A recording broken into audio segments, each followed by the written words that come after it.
My name is Lindsay Rowland. I am a junior at Otterbein with a double major in theater and creative writing. As you could probably tell from what I have chosen to study, I have always been a fan of epic stories, especially love stories. One of my favorite books is Peter Pan, and although I love the mermaids and the pirates and the lost boys, the story would not be the same without that wonderfully adorable tension between Peter and Wendy, right? Well, the word to describe my life before Jesus is author. I had grown up in the church. I accepted Jesus and got baptized when I was 9. But somewhere along the way, I lost sight of what it was all about and decided that I was going to dream big dreams and do great things. Not that those are bad things, but with the decision to be fantastic and noteworthy, I decided that I was going to write my own story. Um, so I sat down at my typewriter. Yes, I have a typewriter. It is my prized possession. You should come visit it. Um, and I started clacking the grand adventure I had planned for myself. I wrote about going to Broadway. I wrote about writing the next great American novel and the next great British one, if I could swing it. I wrote about travel and about clothes and about good food and about a million other things that this world we live in values.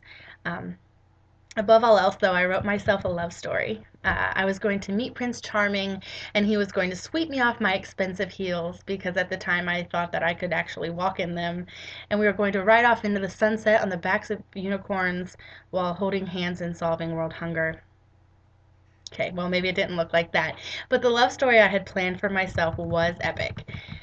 Eventually, I convinced myself that I had found exactly what I was looking for. I met a guy in high school, and we dated from the time that I was 15 until I was 20. It started out innocent enough. We were typical high school sweethearts. He was the football player, and I was the cheerleader, prom king and queen, that sort of thing. There was even a 6-month period that he was battling leukemia, and I stuck by his side through the whole thing.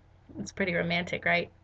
Um, while we did have our good times, things did turn bad.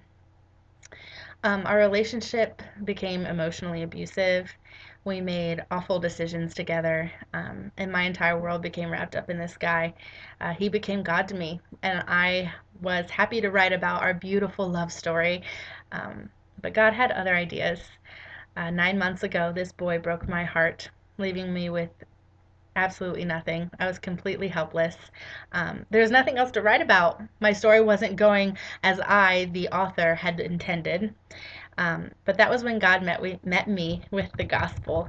Um, the story of Jesus coming and dying on the cross to take our punishment and cover our sins was something that was familiar to me, but I began to see it in a whole new way. He showed me that there is no deeper love than the kind that steps from heaven to win me over. It is the kind of love that tells me without hesitation that I am worthy and beautiful, whole and brave, and justified in the blood of a lover who did all this without even making sure I would accept it. Christ loves me, us, so much that he enclosed God into flesh for the purpose of getting down on one knee and humbly proposing that he and I run off together. And let me tell you, looking into the eyes of the Creator, who is so full of emotions that we can't even fathom, it's the greatest moment ever. So, what could I do? I handed him my typewriter, and he handed me his word. And he hasn't, won't, and will never disappoint me. Now he is writing an even better story than I could have ever imagined. I'm finally experiencing what it means to be swept off my feet by unfailing love, and now with my hero, I'm being transformed every day. Jesus takes me to deeper levels of spirituality, relationships, conversation, boldness, and everyday life. And I'm even going to Paris this summer to share this story with others.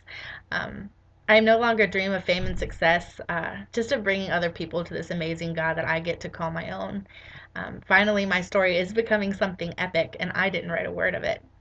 Um, Once I surrendered my life, let God sit down at my beloved typewriter, I stopped being an author, striving for something beautiful, and instead became the heroine of a story that changes everything. If you have any questions, find me on campus. I would be happy to tell you more about my hero, Jesus Christ, and the story that he's writing for you. Thank you.